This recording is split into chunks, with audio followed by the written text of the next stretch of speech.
Imagine for a second it's February 24, 2022. You wake up to news that Russian tanks are rolling into Ukraine. Millions of Europeans watch in horror as cities are shelled and families flee their homes. Energy prices spike instantly.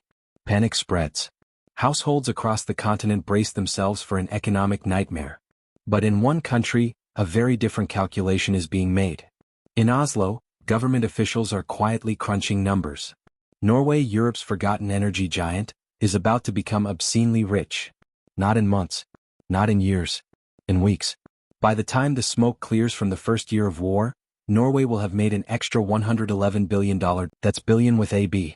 More than the combined military aid the United States and Germany sent to Ukraine. More than many countries' entire GDP.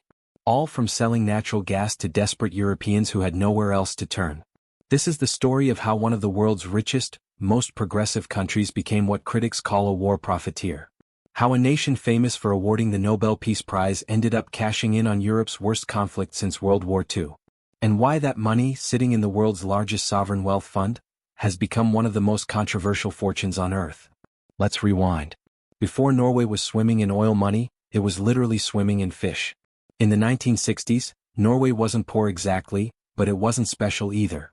It was a rugged, sparsely populated country clinging to the edge of Europe. About 3.5 million people lived there, most making their living from fishing, timber, and shipping. The landscape was stunning, the welfare system was solid, but economically? Norway ranked somewhere in the middle of developed nations. Comfortable. Unremarkable. Definitely not rich. The country had always relied on what nature provided. The North Sea was brutal, cold, and unforgiving, but it gave Norway cod and herring to export. Dense forests provided timber. Natural harbors made shipping a national specialty. But none of this was making anyone wealthy. Norway was the country you visited for fjords, not finance. Then in 1969, everything changed. An American company, Phillips Petroleum, drilled a test well in the North Sea about 200 miles offshore from Stavanger. The well was called Ekofisk, and when they hit the reservoir, they realized they'd found something extraordinary. This wasn't just oil. It was one of the largest offshore oil fields ever discovered. But here's where Norway did something almost no other country has managed. Instead of letting foreign companies drain the profits, the government made a decision that would define the nation for generations. In 1972, Norway established 10 principles for managing petroleum resources, nicknamed the 10 Oil Commandments. The rules were simple but revolutionary. Norway would control its own resources, develop its own expertise, and most importantly, the Norwegian people would benefit from every drop. The government created Statoil, a state-owned oil company that would later become Equinor. They imposed a 78% tax rate on oil company profits. Not 10%, not 20%, but 78%. And they made a promise that sounded almost naive. This money wouldn't be spent today. It would be saved for tomorrow. In 1990, they created the Oil Fund, officially called the Government Pension Fund Global. Every krone of surplus oil revenue would go into this fund. Not into politicians' pockets. Not into vanity projects. Into a disciplined, boring, highly regulated investment vehicle designed to last forever. The philosophy was brutally simple. Oil won't last forever, so the wealth it creates must outlive the wells. By 2022, that fund had grown to over $1.3 trillion. That's roughly $240,000 for every Norwegian citizen. The largest sovereign wealth fund on earth. Invested in 9,000 companies across 70 countries. Owning roughly 1.5% of every publicly traded stock on the planet. Norway had done what almost no other resource-rich nation managed. They'd turned temporary oil wealth into permanent financial power. But they'd also become dependent on something they couldn't control. Global energy prices. February 24, 2022. 4 a.m. Eastern European Time. Russian President Vladimir Putin orders a full-scale invasion of Ukraine. Within hours, Russian forces are advancing on Kiev from 3 directions. Missiles slam into Ukrainian cities. The world watches in shock. And in energy markets, chaos erupts. For decades, Europe had made a calculated gamble. Russian natural gas was cheap, Russia had vast reserves, and pipelines connected Siberia directly to Germany, Poland, and beyond. By 2021, roughly 40% of Europe's natural gas came from Russia. It was convenient. It was affordable. It was a strategic nightmare waiting to happen. The moment Putin invaded, that nightmare became real. European leaders faced an impossible choice. Keep buying Russian gas and fund the war machine killing Ukrainians? Or cut off Russia and watch their own economies freeze quite literally in the coming winter? They chose to cut Russia off. Slowly at first, then with increasing urgency. Sanctions rolled out. The Nord Stream 2 pipeline was cancelled before it even opened. Countries scrambled to find alternative suppliers. And suddenly everyone in Europe needed the same thing. Natural gas. Immediately. From anyone except Russia. Enter Norway. Norway wasn't just any gas supplier. It was already Europe's second-largest natural gas provider after Russia. It had infrastructure. It had pipelines. It had reserves. And most importantly, it had what desperate buyers need most: immediate availability. When Russia cut gas supplies to Poland and Bulgaria in April 2022 for refusing to pay in rubles, Norway stepped in. When Germany faced an energy crisis in the summer, Norway ramped up production. When the Nord Stream pipelines were mysteriously blown up in September 2022, Norway became Europe's lifeline. By late 2022, Norway was supplying roughly 30% of Europe's total natural gas needs. They'd become the single largest gas supplier to the European Union, overtaking Russia. And here's the part that makes this story uncomfortable. Norway didn't just sell more gas. They sold it at prices that were absolutely staggering. Let's talk about the money. In 2021, before the war, Norway's government earned about 320 billion Norwegian kroner from petroleum sales. That's roughly $30 billion. Solid. Expected. Normal. In 2022, after the invasion, that number exploded to 1.2 trillion kroner. About $114 billion. In 2023, it hit 978 billion kroner. Roughly $94 billion. According to Norway's own Ministry of Finance, the windfall above normal prices totaled approximately $111 billion over those 2 years. That's not revenue. That's extra. Pure profit above what they would have made if prices had stayed at their 5-year pre-war average. To put that in perspective, it's more than the entire GDP of Ukraine before the war, $160 billion. It's more than all the military and humanitarian aid the United States sent to Ukraine in the first 2 years combined. It's enough to give every single Norwegian citizen a check for $20,000. The money poured in so fast that Norway's 2022 budget surplus hit 26% of GDP. That's not a typo. A quarter of the entire economy was pure surplus. While most of Europe faced recession, energy poverty, and inflation, Norway was drowning in cash. Every day billions flowed into the oil fund. The fund grew so large it became larger than Norway's entire economy 4 times over. But as the money piled up, so did the questions. The criticism started almost immediately. In May 2022, Polish Prime Minister Mateusz Morawiecki stood in front of cameras and said what many Europeans were thinking. Norway's gigantic oil and gas profits are indirectly preying on the war started by Putin. He went further. Should we be paying Norway gigantic money for gas 4 or 5 times more than we paid a year ago? This is sick. They should share these excess profits with Ukraine, with those most affected by this war. Norway's response was diplomatic. Finance Minister Trygve Slagsvold Vedum explained that all oil revenues, by law, must go into the sovereign wealth fund. It's not discretionary. It's structural. The government can only withdraw 3% of the fund's value per year to avoid inflation and preserve wealth for future generations. Prime Minister Jonas Gahr Store insisted Norway wasn't a war profiteer. Norway has for 50 years been an explorer and seller of energy resources, he told reporters.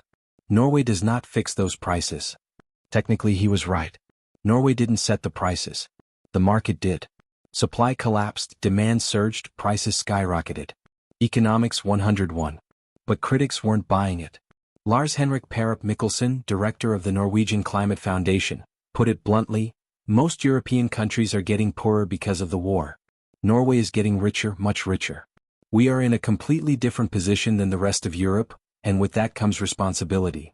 The Economist published a stinging article titled, "Norway is Profiting Embarrassingly from War in Europe." They pointed out that while Ukrainian cities were being shelled and European families struggled to heat their homes, Norway was enjoying windfalls that could theoretically allow them to write every citizen a check for hundreds of thousands of kroner. Havard Halland and Knut Anton Mork, 2 economists, wrote a blistering op-ed calling Norway's behavior war profiteering. They argued the windfall wasn't normal market function. It was the result of Norway having a captive market. Europe had no choice but to buy Norwegian gas at inflated prices. That's not capitalism, they argued. That's extortion by circumstance. Even Norway's own media started asking uncomfortable questions. The newspaper Dagbladet wrote, "Norway cannot escape an unpleasant fact. This is a form of war profit. Where Ukraine is being crushed and the vast majority of other countries feel only negative effects of the war, we are experiencing an advantage. That must be reflected in how we think about using the money." As the debate raged, a stark contrast emerged across Europe. While Norway pocketed its windfall, other countries were taking dramatic action. Spain and Italy imposed windfall taxes on energy companies, taxing excess profits at rates up to 40% to fund consumer relief programs. The UK introduced a 25% windfall tax on oil and gas producers. The EU recommended member states impose temporary taxes on all energy providers. Even countries suffering from the energy crisis were giving more aid to Ukraine than Norway.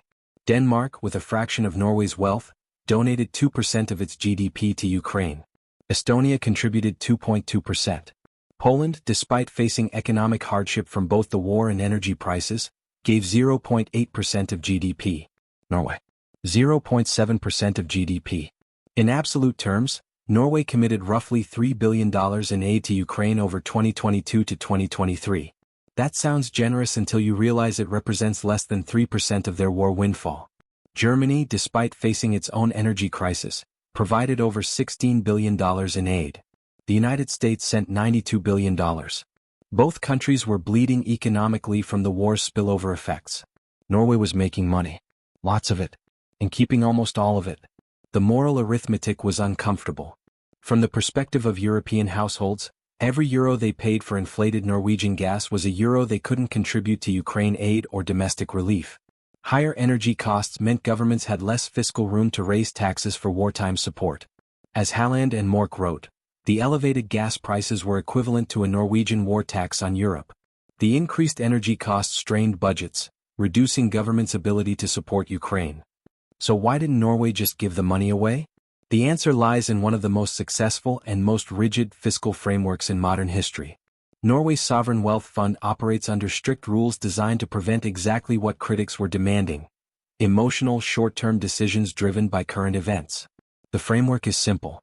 All petroleum revenues go into the fund. The government can withdraw a maximum of 3% of the fund's value per year. This money funds the national budget, including pensions, healthcare, and infrastructure. The rest stays invested forever for future generations. This isn't a suggestion. It's law. And it's supported by overwhelming political consensus across all parties. The logic is sound: oil is temporary, the fund is permanent. If Norway starts spending the capital, the fund eventually runs dry. If they only spend the returns, the fund can theoretically last forever. Norwegian officials argued that transferring the windfall to Ukraine would violate this framework and set a dangerous precedent. What happens next time there's a crisis? Do they break the rules again? Where does it stop? Finance Minister Vedum emphasized, "The framework has served us well through various crises. There has always been great support for it, and rightfully so. It ensures we preserve the real value of the fund for future generations." But critics pointed out a glaring flaw in this argument. The money wouldn't enter the Norwegian economy if transferred to Ukraine. It wouldn't cause inflation. It wouldn't violate the fiscal rule's original purpose of economic stabilization. The rule was designed to prevent oil revenue from overheating the domestic economy, not to prevent Norway from helping allies during existential crises. Moreover, economists argued, calling this a normal market outcome was disingenuous. This wasn't regular business. Europe was a captive market. Norway didn't create the crisis, but they were certainly benefiting from it in ways that had nothing to do with skill, innovation, or risk-taking. Perhaps the most controversial aspect of Norway's response was the narrative it tried to spin. Norwegian officials repeatedly emphasized that they were helping Europe. Deputy Energy Minister Amund Vik stressed that Norway was producing near maximum to meet European demand. Equinor spokesman Ola Morten Einstad said, "We are doing whatever we can to be a reliable supplier of gas and energy to Europe in difficult times." Finance Minister Vedum went even further, suggesting Europe should be grateful. Europe should be thanking us. This framing infuriated critics. Yes, Norway increased production by about 8 to 10%. Yes, they were a stable supplier when Russia was using energy as a weapon.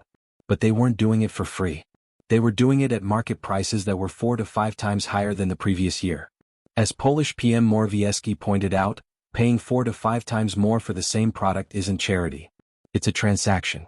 A very, very profitable one. Ingrid Leland, deputy leader of Norway's Green Party, noted the cognitive dissonance. We are selling ourselves as the good guys helping Europe in a crisis. But we're charging them premium prices while they're desperate. That's not altruism. That's business. The Good Samaritan narrative also ignored a basic reality. If Norway genuinely wanted to help, they had tools to do so. They could have offered long-term contracts at below-market rates. They could have provided direct subsidies to struggling European consumers. They could have transferred even a portion of the windfall to Ukraine. They did none of these things. By late 2024, the pressure on Norway had reached a boiling point. Opposition parties in Norway began pushing for a massive increase in Ukraine aid. Conservative and center-left politicians alike argued for an additional $8.9 billion package, acknowledging that Norway's position was, at minimum, morally complicated. International voices grew louder. Halland and Mork published another op-ed titled, "Norway should cede its war windfall to Ukraine," laying out both the moral and strategic case. The moral argument was straightforward. Norway's excess profits were a direct result of Russia's aggression. Without Putin's invasion, gas prices would have remained normal. The windfall was not earned through Norwegian ingenuity or effort. It was the byproduct of Ukrainian suffering. Therefore, the profits morally belonged, at least in part, to those fighting and dying to resist Russian aggression. The strategic argument was equally compelling. Norway shares a 123-mile border with Russia. If Ukraine falls, Norway's security environment deteriorates dramatically. Supporting Ukraine isn't charity, it's self-preservation. Every dollar Ukraine receives strengthens European security, which directly benefits Norway. Yet Norway was contributing far less than countries with weaker economies and no direct border with Russia. Critics also pointed out that even if Norway transferred the entire $111 billion windfall to Ukraine, it would only reduce the sovereign wealth fund by about 6%. The fund would still be worth over $1.6 trillion. Every Norwegian would still be a millionaire on paper. Norway wouldn't be impoverished by sharing. They'd still be one of the richest nations on earth. But there's another dimension to this story that defenders of Norway quietly mention: realpolitik. Norway is in a delicate position. They're not an EU member, though they're deeply integrated into European markets through the European Economic Area. They're a NATO member, but they're also Russia's neighbor in the Arctic. Giving away $111 billion would be an unprecedented act of national generosity. It would also potentially destabilize Norway's carefully managed fiscal framework and create political chaos domestically. Some Norwegian officials privately admitted their frustration. One told reporters off the record, "We didn't start this war. We didn't create the energy crisis. Why should we be punished for having resources that Europe desperately needs?" There's also a practical question. Would transferring the money actually help? Ukraine's needs in 2022 to 2023 were immediate: weapons, ammunition, humanitarian supplies, and reconstruction materials. These require not just money but logistics, manufacturing capacity, and coordination. Simply wiring $111 billion wouldn't necessarily translate into $111 billion worth of effective support. Still, critics argue this is a deflection. Money buys weapons. Money funds reconstruction. Money matters. And Norway had it in abundance. One final argument deserves consideration: precedent. If Norway transfers its windfall to Ukraine, what happens next time there's a crisis? Global markets are volatile. Unexpected events drive prices up and down constantly. Should Norway give away profits every time commodity prices spike? What about the 2008 financial crisis, when oil prices soared? Should Norway have given that away too? What about future crises? This is the slippery slope argument, and it has some merit. But it also misses the point. The Ukraine war isn't just another market fluctuation. It's the largest land war in Europe since 1945. It's a direct attack on the international order. It's a threat to the very security architecture Norway depends on. This isn't about setting a general precedent for market interventions. It's about recognizing an extraordinary circumstance and responding proportionately. Critics argue Norway is hiding behind process to avoid moral responsibility. They're using the fiscal rule as a shield against criticism, when in reality, the rule could be adjusted or suspended for extraordinary circumstances without compromising its long-term integrity. As of early 2025, Norway has marginally increased its Ukraine aid budget to about $3.2 billion for 2025, up from $3.1 billion in 2024. The Sovereign Wealth Fund now stands at approximately $1.9 trillion, having grown enormously from investment returns and continued oil revenues. The war in Ukraine continues. Energy prices have stabilized somewhat but remain elevated compared to pre-war levels. Europe has successfully reduced its dependence on Russian gas, with Norway filling much of the gap. But the fundamental question remains unanswered. Did Norway profit from the war? Technically no. Norway sold a product at market prices to willing buyers. No one forced Europe to buy Norwegian gas. Morally? That's far more complicated. Norway benefited massively from a crisis it didn't create. The windfall was not the result of Norwegian innovation, risk-taking, or effort. It was pure circumstance. Right place, right time, right product, desperate buyers. Europe, meanwhile, paid inflated prices while simultaneously fighting to support Ukraine and manage their own economic crises. The very countries suffering most from the war paid the highest prices to Norway. And Ukraine, the country actually fighting and dying, received a small fraction of Norway's windfall despite being the reason the windfall existed in the first place. What does this story teach us? First, resource wealth creates uncomfortable moral dilemmas. Norway's oil fund is often celebrated as a model of responsible resource management. And in many ways it is. But this crisis revealed the limitations of purely technocratic fiscal frameworks. Sometimes, rules designed for normal times don't fit extraordinary circumstances. Second, being rich doesn't automatically make you generous. Norway consistently ranks among the world's top development donors, contributing over 1% of national income to foreign aid. But when faced with an unprecedented windfall derived from a war, they chose to keep almost all of it. Institutional rules mattered more than moral flexibility. Third, perception matters in geopolitics. Norway prides itself on being a force for good in the world. They host the Nobel Peace Prize. They champion humanitarian causes. But during Europe's greatest crisis in generations, they were perceived by many as prioritizing their own wealth over collective security. That reputation damage may outlast the war itself. Finally, there's the question of future crises. Climate change, geopolitical instability, and energy transitions will create more shocks like this. How should resource-rich nations respond when crises create windfalls? Is it enough to sell at market prices and invest the proceeds?